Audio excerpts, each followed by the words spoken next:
Okay, let's unpack this. Have you ever read a passage in ancient scripture and just, paused and thought, wait, is that really in the Bible? Today, we're doing a deep dive into one of the most unique and honestly, unashamedly passionate passages, Song of Solomon, chapter 7. Our mission here is really twofold. First, explore the beautiful symbolism of intimate love between a husband and wife. And second, understand how these, powerful physical descriptions can mirror our own hunger, our thirst, our passion for a relationship with God and Jesus Christ. And we also need to address why a topic this central to being human is traditionally, not openly talked about in many religious gatherings. Prepare for some surprising facts, I think, and some profound insights. Exactly. And if we connect this to the bigger picture, Song of Solomon, it's often seen as an allegory, right? Christ's love for the church, God's love for Israel. But a straightforward reading, just taking the text as it is, reveals this powerful, passionate celebration of human marital intimacy. This chapter especially, it gives us these vivid, unreserved descriptions that, they challenge a lot of our modern ideas about what's appropriate in Scripture. It really raises an important question. What can we learn when we strip away maybe the polite euphemisms and just embrace the text as it seems to have been intended? Okay, here's where it gets really interesting. The male lover begins his admiration. And unlike other parts of the song, he starts from the ground up. It's this deliberate, almost sensual gaze. He praises her beautiful feet in sandals and her rounded thighs like jewels, the work of a skillful craftsman. He even notes the joints of thy thighs, maybe the inner thighs, appreciating the sensual movement of her hips. It's like he sees her body as a complete work of art, really highlighting the allure in how she moves, how she walks. And what's fascinating right near the start, verse 2, is how translations, particularly older ones like the King James Version, often softened the original Hebrew. Take the term translated as navel. The Hebrew word shore is actually debated by scholars. In this kind of poetic, erotic context, it very likely refers to the vulva, the vagina. Wow. Okay. So not the belly button. Probably not. And this goblet metaphor, this rounded bowl that never lacks mixed wine, it's not just pretty language. It symbolizes arousal, fertility, deep sensual satisfaction. A vessel always full. It makes you ask, why the sanitization? It probably reflects 17th century modesty, sure, but the original imagery is undeniably erotic. It's describing the sexual center of the female body as a vessel of delight. It points to a really deep physical and psychological comfort, doesn't it, to speak so openly? Absolutely. And it continues with that same level of intimate detail. He describes her belly's lovely like a heap of wheat set about with lilies. That imagery evokes fertility, nourishment, satisfaction. Maybe the lilies add feminine beauty or perhaps even like pubic adornment. It's very suggestive. It is. And then her breasts are like twin fawns of a gazelle. That speaks to softness, movement, allure, youth, vitality. It's almost an invitation to intimate exploration. They're also compared to clusters of dates or clusters of grapes, right? Which gives that sense of ripeness, sweetness, abundant pleasure. The language is just so rich, so sensory. It really is. And then the admiration moves upwards, becoming more about maybe dignity and captivating power. Her neck is as stately as an ivory tower. That signifies strength, dignity, sleekness, length. And, the neck is an erogenous zone connected to foreplay, even the word necking. Right, good point. Her eyes are like the sparkling pools in Heshbon, suggesting dark, deep mystery, allure, a gaze that could just, melt him. And her nose is as fine as the Tower of Lebanon, implying maybe a prominent, stately, proud feature. And then her head is as majestic as Mount Carmel, symbolizing majesty, lushness. And her hair radiates royalty like purple fabric. It emphasizes its preciousness, her glory. Which leads to that incredible line. A king is held captive in your tresses. That's not just appreciation anymore, is it? That's an explicit declaration of her irresistible power and his, willing enthrallment. He's captivated. Utterly captivated. And that image, the king held captive, it's pivotal. It goes beyond just physical attraction. It's about a willing, joyful surrender. So what does this all mean for us? I mean, this isn't just a physical checklist, right? Not at all. It feels like an overwhelming expression of pleasure and joy. A desire to, as he says, climb the palm tree and grasp its branches. That sounds like a very overt sexual declaration. It is. It signifies physical engagement, purposeful effort. He's not passive. And he describes her breath like fresh mint or apples, her kisses, exciting as the best wine, smooth and sweet. And that best wine is so profound it causes the lips of those that are asleep to speak. That implies intense arousal, deep satisfaction, maybe even those involuntary verbal outbursts, moans or groans. It's incredibly potent. Okay, so our deep dive continues, and it shifts. Now we hear the woman's equally passionate response. This makes it really clear. This is mutual. It's not just one-sided. Absolutely critical point. She boldly declares, I am my beloved's, the one he desires. Or another way to put it, I'm all he wants, I'm all the world to him.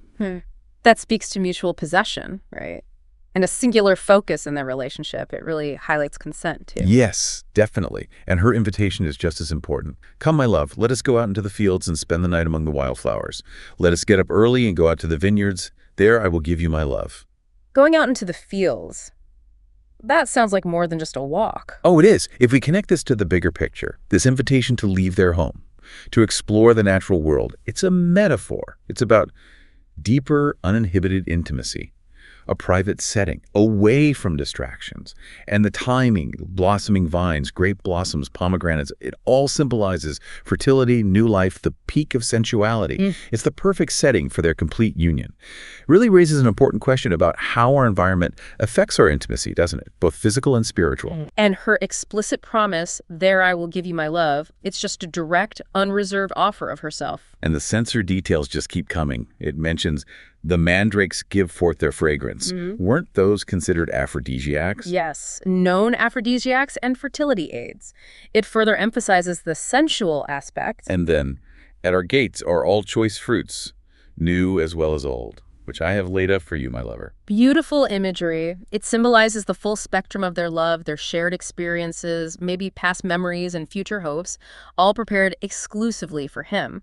It also implies maybe different styles, different ways to enjoy the fruit of their love. There's no single right way. And it reinforces that their marital bed, their intimacy is undefiled.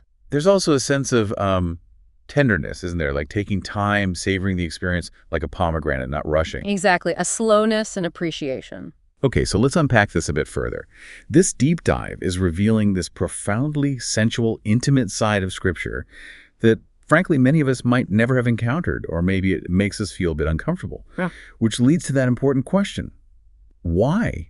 Why is this topic of intimate sex within marriage traditionally, not openly talked about? Why is it often taboo in many religious gatherings? It's fascinating, isn't it? Because the very source material we're looking at sort of highlights the issue itself. That King James Version Samitization we talked about earlier, translating shore as navel instead of something more explicit, that points directly to a cultural discomfort with direct anatomical references, with erotic language. So it goes way back. It does. And this prudishness, largely from those 17th century sensibilities, it inadvertently suggested that this kind of passion was somehow dirty or unholy, when the original text, and you could argue by extension God, clearly celebrates it as a divine gift. That's a really important distinction. And this discomfort, it's led to a broader problem, I think. Our culture has often, stolen erotic love, hasn't it? Twisting God's beautiful design for marital intimacy into something corrupt, like pornography. And that just further cements shame around the whole topic. Which must have psychological effects, too. Oh, absolutely. Psychologically, socially, it can foster this fear of vulnerability in genuine relationships. People become afraid to give their all for fear of being misused or maybe abandoned, especially in a culture that sometimes offers easy ways out, like casual divorce. But the scripture here, it speaks of a secure, covenantal relationship where this intimacy can thrive without shame, without that fear. Because God intended it this way. Exactly. The problem is God put this in the Bible intentionally. It's called the Song of Songs, the greatest song. It's arguably meant to arouse husbands and wives to be a celebration. Yet so many in the Christian community maybe don't even realize stuff like this is in the Bible, or they feel it's inappropriate to discuss it. Okay, so if this intense human passion is celebrated, what does this mean for us beyond the marital bed? If this deep dive is about finding those nuggets of insight, surely this intense human connection points to something even grander, right? How does this intimate physical union mirror our hunger, our thirst, our passion for a relationship with God the Father and Jesus Christ. Right. And this is where, if we connect it to the bigger picture again, Song of Solomon isn't just a manual for intimacy. It becomes this powerful allegory for the believer's relationship with God, a relationship that should be all-consuming. Just like the man delights in every part of the woman's being, seeing her, as Paul might say later, without spot or wrinkle, so God sees us. He has beautified the meek with salvation. He intensely desires us. He desires. Intensely. And he put forth the ultimate work, the ultimate effort, you could say. He climbed the palm tree through Jesus' sacrifice to win us, the church, his bride, back to himself. Wow. So that raises the question then. Do we reciprocate that passion? That's the crucial question. That image, a king is held captive in your tresses. It's potent for human desire, yes, but it mirrors how we should allow God's beauty, his majesty, his truth to captivate us so completely that we are willingly held captive by him. So our devotion shouldn't just be intellectual. Exactly. It needs to move beyond mere intellectual assent or just dutifully following religious practices. It should be maybe a raw, honest, even desperate longing for God, a love that's not content with distance, but craves union, craves satisfaction in him alone. And the sensory language, the wine, the apples, the kisses. That becomes a metaphor for spiritual abundance, the joy, the nourishment that comes from a deep, intimate relationship with God, the goblet that never lacks mixed wine, the scent like apples, the sweet wine of his presence. It encourages us to find delight in God's love, not as a duty, but as a passionate encounter.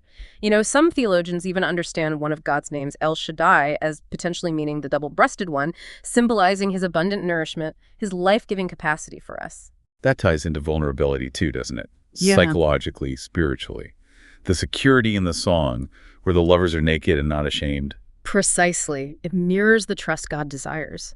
He wants us to show him all of ourselves, our bumps, bruises, scratches, any imperfections, because he sees them anyway. And unlike those easy ways out our culture might offer in relationships, God promises, I will never leave you nor forsake you. He desires our full consent to be intimate, not just physically, but in our minds, our spirits, our souls, total union. And socially.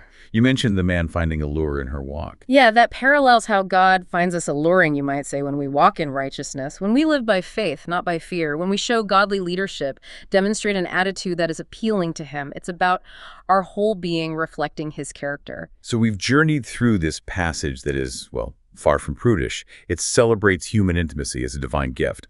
And then we've seen how that very passion serves as this profound blueprint for our spiritual relationship with God. This deep dive, I think, really shows us that God invented passion, and it is holy when it's rightly expressed. Absolutely. And if we connect this to the bigger picture one last time, Song of Solomon chapter 7 really challenges us, doesn't it? It makes us consider, is our love for God as vibrant, as unashamed, as consuming as the love described here between this husband and wife? It raises that important question. How can we move beyond maybe a lukewarm spirituality and really cultivate a divine romance that is raw, real, and utterly transformative? So as you reflect on this deep dive, maybe consider this. What might your love song to God sound like if it truly mirrored the uninhibited passion and the complete surrender we've explored today?